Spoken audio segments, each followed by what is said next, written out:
7 gaps in the law that are still totally screwing women over. Did you know misogyny is not legally a hate crime? Yeah, because women don't have enough rights as it is already. They already have, I don't know, here's 7 legal rights and privileges afforded only to women.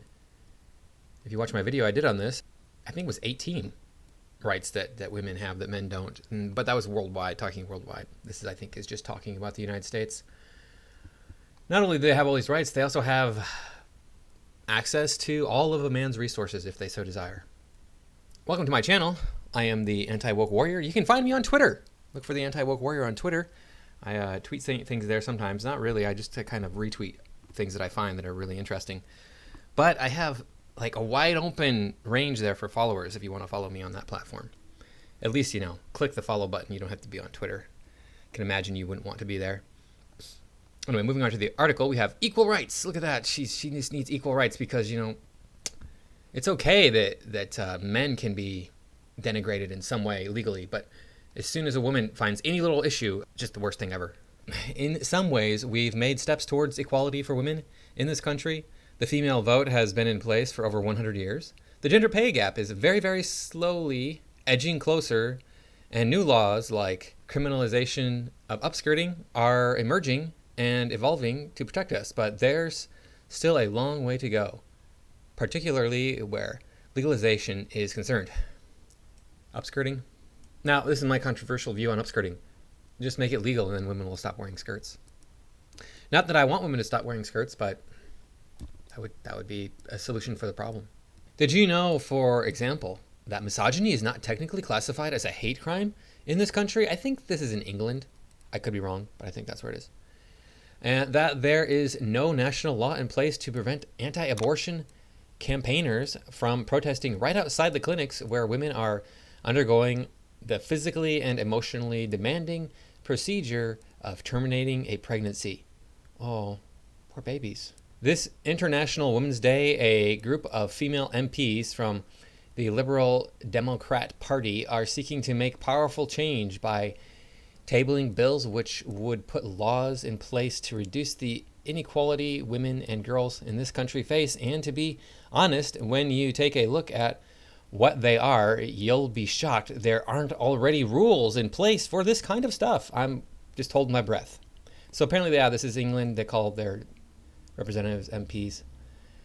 Number 1, a bill requiring schools to allow pupils to use the toilet during lesson time. You need that to be a law? You mean you can't just have the school go, okay, yeah, you need to use the bathroom, I understand, go. Hey, if this is about women having their monthlies, well, sue the school for recompense for ruined clothing then. Demand that the school pay for any ruined clothing if they're not going to let the children go to the bathroom and handle their bodily functions.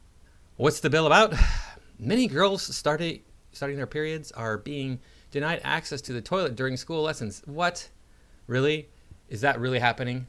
I highly doubt that's actually happening. Some schools have a blanket ban on children going to the toilet in lesson time. This has resulted in some students soiling themselves in front of their peers or having to get a doctor to write their teacher a note saying that they're on their... Really? Okay, well, if this is happening in England, then this is obscenely oppressive and it needs to stop. Just let the kids go to the bathroom if they need to go. This stuff like this has happened to me. I was 30 working some menial job that meant nothing. It was unskilled labor, and I had to go to the bathroom, and I was working as a cashier. I'm like, look, told the manager, I'm like, look, I got to go to the bathroom. He's like, you got to hold it. I'm like, I'm 30 years old. I think I know when I have to go and when I can hold it. It is time to tackle that taboo and stigma around periods. There's no taboo and stigma around periods. Nobody cares. No one should fear being humiliated at school because of their period. This bill would require the government to issue clear guidance to all schools so that teachers can use their common sense on letting children use the toilet in lesson time. Schools can't do this on their own, really? They can't figure this out? Just let kids go to the bathroom. It's not a big deal. What Layla Moran, Liberal Democrat educator spokesperson, says: no child should be missing out on their education because of their period. But if you ban children from going to the toilet in lesson time, girls will miss lessons or find it more difficult to concentrate for fear of getting their period mid-class. Girls should not be made to feel humiliated as a result of having their request to go to the toilet denied. I am clear that the government needs to step in. It is time to address the outdated way of thinking when it comes to children's access to toilets. That is why this International Women's Day, I am introducing legislation to make sure that every child can go to the toilet when they need to. You need to actually legislate this. This is crazy to me. Number 2, a bill giving women offenders community sentences unless they have committed a serious or violent offense and pose a threat to the public. Really? So, okay, that kleptomaniac woman that lives next door to me, just let her out, That's great. What this bill is about, women make up less than 5% of the prison population, but they are more likely than male prisoners to be serving short sentences for nonviolent offenses. Okay, how is that a bad thing? They're going to serve shorter sentences than men. It's a bad thing for men. It's wrong. But, what do I expect? The majority experience childhood abuse, and many are victims of domestic abuse. You're right, because men never experience childhood abuse. I mean, all those times one of my family members beat the crap out of me just because. That didn't actually happen. Domestic violence, my ex-girlfriend who abused me, we were living together. Yeah, that didn't actually happen. That's not a real thing that happened. Sorry. They are more likely than male prisoners to report poor mental health and problems with alcohol and drugs. Really? I find that hard to believe, since women, throughout history, we've noticed that women tend to use alcohol and mind-altering drugs less than men. Now, tobacco they use more, but otherwise, it's like every other drug they use less. Self-harm is far more prevalent in women's prisons, with 2,822 incidents per 1,000 prisoners in 12 months leading up to March 2019, compared to 596 per 1,000 in men's prisons. 2/3 of women in prisons are mothers or of dependent children. How many of them are fathers of dependent children? What the hell? And at least 1/3 of these are single parents. Whose fault is that? 1/3 of them are single parents? Whose fault is it that they're getting pregnant by people who aren't going to stick around? Yeah, I know sometimes men die. Sometimes men are incarcerated through no fault of their own. Sometimes men go crazy and end up leaving their children through no fault of their own. Get that? That happens. Around 17,000 children are separated from their mothers by imprisonment each year, and the vast majority of them are moved out of their homes as a result. Okay, probably put in a better situation without a criminal mother. What Daisy Cooper, liberal Democrat justice spokesperson, says. It's right that if women commit serious or violent offenses and are a threat to the public, they serve time in prison. But it's not right that women are more likely than men to be serving prison time for nonviolent offenses. Okay, then. How is that? How? I don't understand how. It's okay for men to serve prison time for breaking the law if it's nonviolent, but it's not okay for women. Women offenders are often survivors of childhood or domestic abuse, and despite having committed nonviolent offenses, are sometimes separated from their children. Women in prison are also far more likely to self-harm. Don't commit the crime if you can't do the time. Very simple. It is time to end this draconian situation. Over the last 15 years, both labor and conservative governments have come to agree that nonviolent women offenders should serve community sentence instead. My bill for International Women's Day would make this a reality and help women offenders turn their lives around. I'd like to see that in action. Number 3, a bill requiring the government to report on the impact of UK aid in tackling period poverty. Okay. Period poverty is not a real thing because all you have to do is get free toilet paper out of a public restroom. Problem solved. This is one of the first videos I did on the period tax. I'll leave the title of the video here, or maybe I'll leave a link to it. Let's see what this is all about. I'm sure it's going to be about, hey, you don't charge women for feminine hygiene products. That's what it's going to be about. Yep, free sanitary products are now being rolled out in schools, and efforts are now being made to provide free products for all. Liberal Democrats have long fought to end period poverty at home and abroad, and this bill will help continue this fight. Yeah. A coalition government, Liberal Democrats enshrined the 0.7% aid commitment, a target for donor countries, including the UK, to contribute 0.7% of their gross national income as overseas development assistance in law. We know how much of a difference UK aid can make, and we believe it is essential that our aid budget is helping to lift women and girls out of poverty. Tackling period poverty is key to this. No, like I just said, just get free toilet paper out of the public restrooms if you can't afford to buy your feminine hygiene products. They're not that expensive. I know it is an expense, and it's unfortunate, but you know what? Me and my wife share expenses, so guess where part of my money goes anyway. And if these girls, we're talking about girls, women and girls, who's buying their feminine hygiene products? It should be a father who works full time. And if their mothers are not getting fathers who work full time or work, in a lucrative business so that they can afford them to have these feminine hygiene products, then they shouldn't be having children.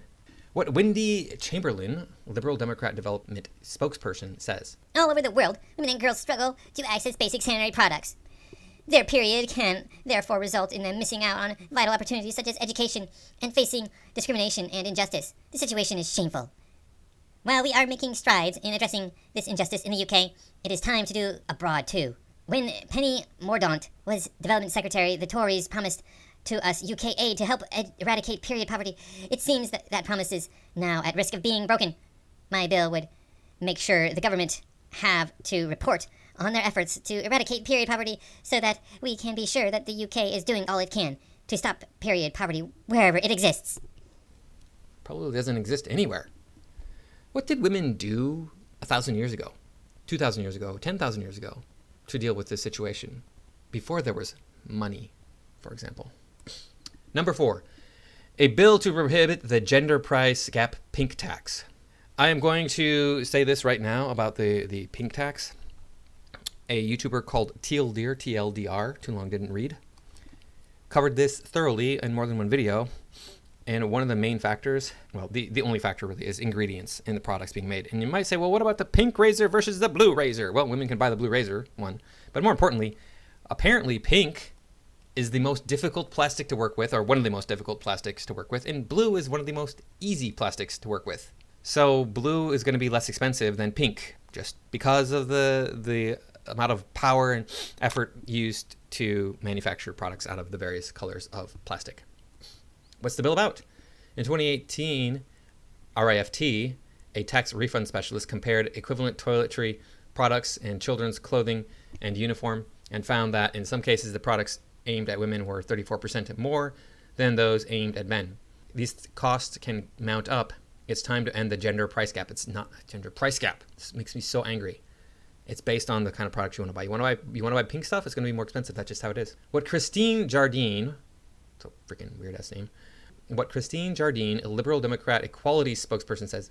Even in 2020, women are still hit with a double whammy of the pay gap and the price gap. These unfair costs add up and put women at a huge disadvantage over the course of their lives.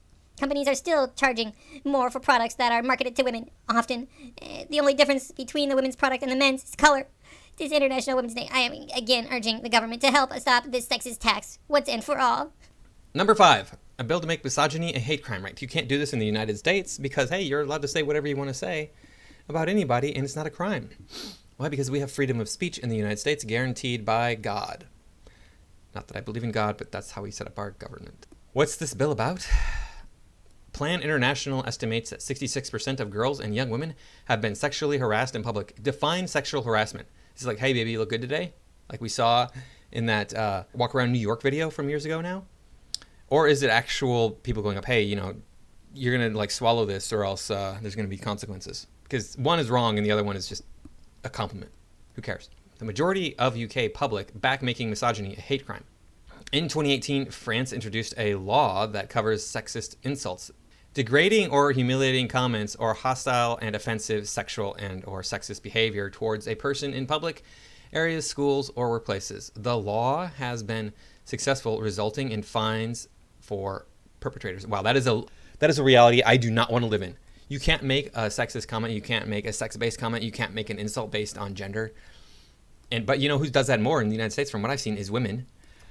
I don't know about how it works in Europe because I haven't spent a whole lot of time in Europe, but I know in the United States that women are the ones who are always insulting men based on their masculinity. And if you say something as innocuous as you're throwing like a girl, well, there is a specific way that women tend to throw that is less effective than the way that men tend to throw. It's just how it is.